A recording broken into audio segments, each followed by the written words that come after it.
The beginning of the machine is representing the brain sending a message from the nervous system to the muscular system.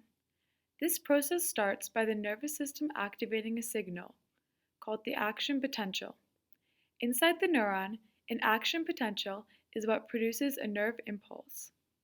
Once this nerve impulse is produced, it means the muscle is going to be activated. The next step is neurotransmitters, which pass the nerve signal between neurons to travel down the body. This process is what the computer science in this machine represents. The laser is the very beginning of the machine.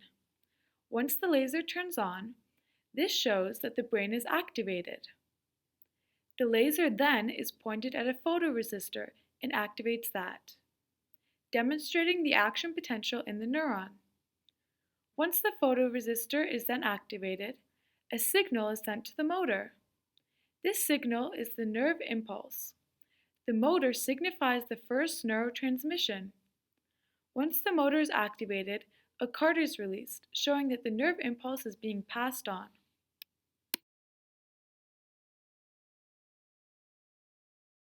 Physics is portrayed through the motion of the cart. Assuming there is no friction, the force of gravity is acting in a downwards direction on the cart, and the normal force is acting perpendicular to the surface of the ramp. The perpendicular component of the force of gravity is directed opposite of the normal force, and which then balances the normal force. The parallel component of the force of gravity is not balanced by another force. The cart will therefore accelerate down the inclined ramp due to the presence of an unbalanced force. So it is the parallel component of the force of gravity that causes the cart to accelerate. Since the gravity is not changing and there is no friction or air resistance, the acceleration is constant, which also means that the velocity is changing, therefore representing how the neurons can travel from the brain to the spinal cord.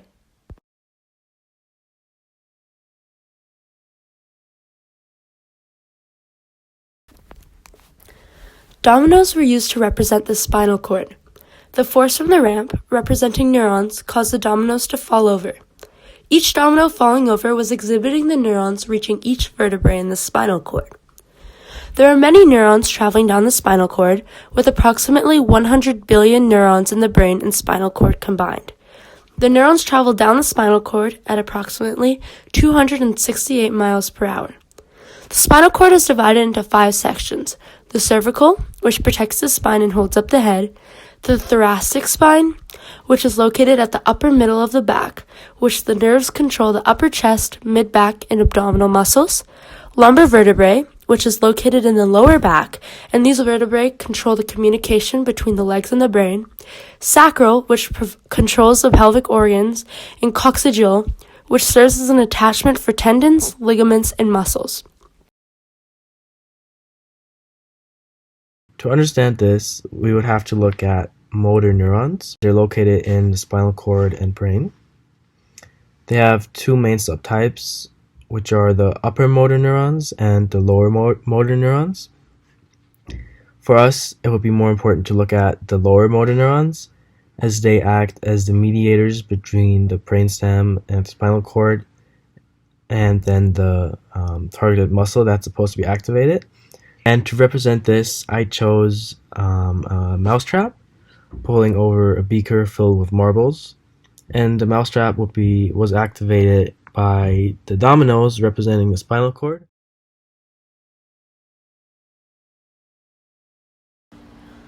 As the neurons travel from the spinal cord to the muscle, demonstrated by the mousetrap, calcium plus ions are signaled to release, represented by the marbles in the beaker.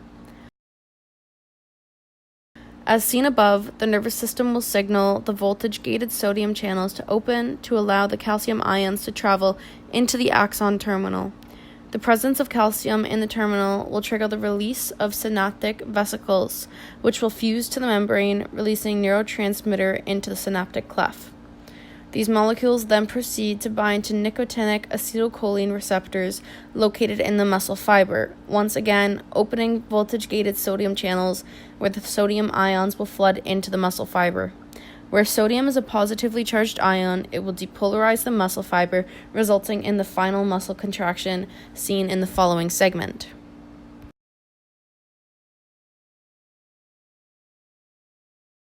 The marble that knocks the potassium iodide represents the neurons delivering the message to the muscle. The potassium iodide being knocked down and spilled into the hydrochloric acid represents the message to activate is transferred from the neuron and is received by the muscle. When the potassium iodide is in the same beaker as the hydrochloric acid, the catalyzed decomposition of hydrogen peroxide begins. The iodide ion from the potassium iodide is the catalyst that speeds up the reaction. A fast reaction occurring is what the elephant toothpaste is best known for, as seen from the video. The foam forms on a rapid rate.